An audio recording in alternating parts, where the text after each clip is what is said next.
Anda masih bersama kami di Kabar Pemilu Kada. Pemirsa, fenomena kota kosong berpotensi terjadi di Pilkada serentak 2024. Di beberapa wilayah hanya ada satu pasangan yang mendaftar menjadi calon kepala daerah.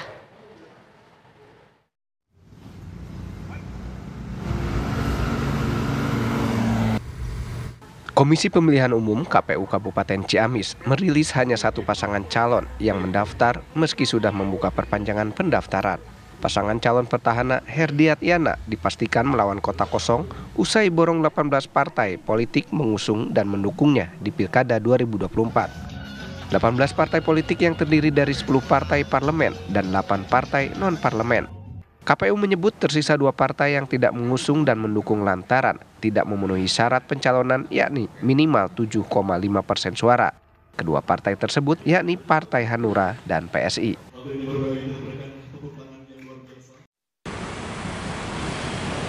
Fenomena kota kosong di Pilkada kembali terjadi di Sulawesi Selatan. Kali ini terjadi di Kabupaten Maros, karena di hari perpanjangan pendaftaran tidak ada lagi yang mendaftar.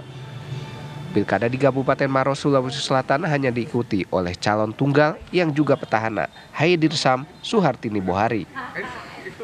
Pasangan ini telah mengantongi dukungan 16 partai politik.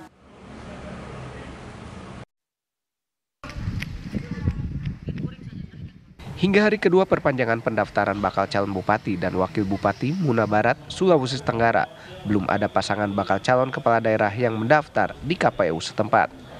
Kondisi ini membuat pasangan Laode Darwin dan Ali Basa yang telah mendaftar sebelumnya berpotensi bakal melawan kota kosong.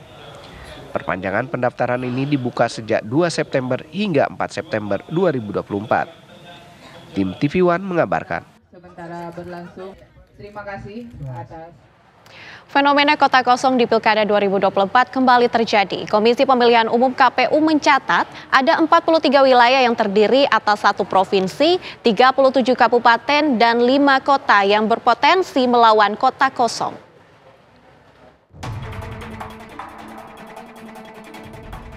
Kota kosong dalam Pilkada pertama kali digunakan pada tahun 2015. Sejak itu, tren pilkada melawan kota kosong pun terus meningkat. Pada Pilkada 2015, tercatat ada 3 kota kosong dan kemudian bertambah menjadi 9 kota kosong di Pilkada 2017. Jumlah kota kosong lalu meningkat lagi pada tahun 2018 dan 2020. Sementara Pilkada 2024 bakal menjadi pemilihan kepala daerah dengan calon tunggal terbanyak. Untuk membuka peluang munculnya bakal pasangan yang baru, KPU pun memperpanjang masa pendaftaran pada 2 hingga 4 September 2024. Dan berdasarkan pada perintah Undang-Undang Pilkada, apabila sampai dengan batas akhir penyelenggaraan penerimaan pendaftaran pasangan calon hanya 1 calon, maka diperpanjang.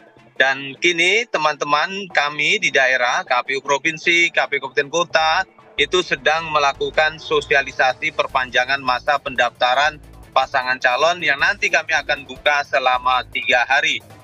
Rata-rata akan dibuka pada tanggal 2, 3, dan 4 September 2024. Selama 3 hari akan dibuka perpanjangan masa pendaftaran.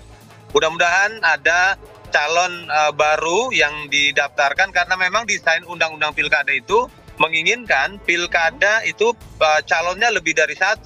Tetapi jika sampai batas akhir pendaftaran ternyata tetap 1 pasangan calon, maka nanti akan ada calon tunggal.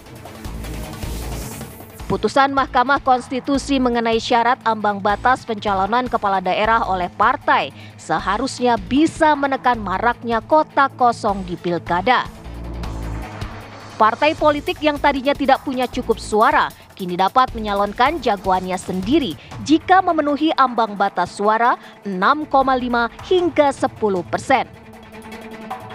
Namun entah mengapa calon tunggal yang berpotensi melawan kota kosong jumlahnya justru terus meningkat.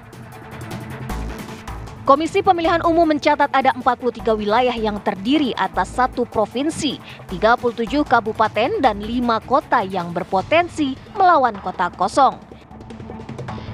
Yang menarik, Jika kota kosong menang melawan calon tunggal, maka KPU menyatakan daerah tersebut akan dipimpin oleh penjabat sementara selama 5 tahun ke depan. Dulu itu, ya kan, 2015 nggak diajukan calon.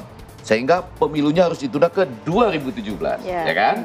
2 tahun. 2 tahun kemudian. 2017 ada lagi calon nggak diajukan lagi lawannya ke 2018. Kalau sekarang begitu kota kosong menang 5 tahun. Jedanya ya. 2029 kita akan berhadapan dengan PJ. Itu dia. Penjabat sementara. Jadi mestinya di kota kosong itu dipasang wajah PJ mungkin ya.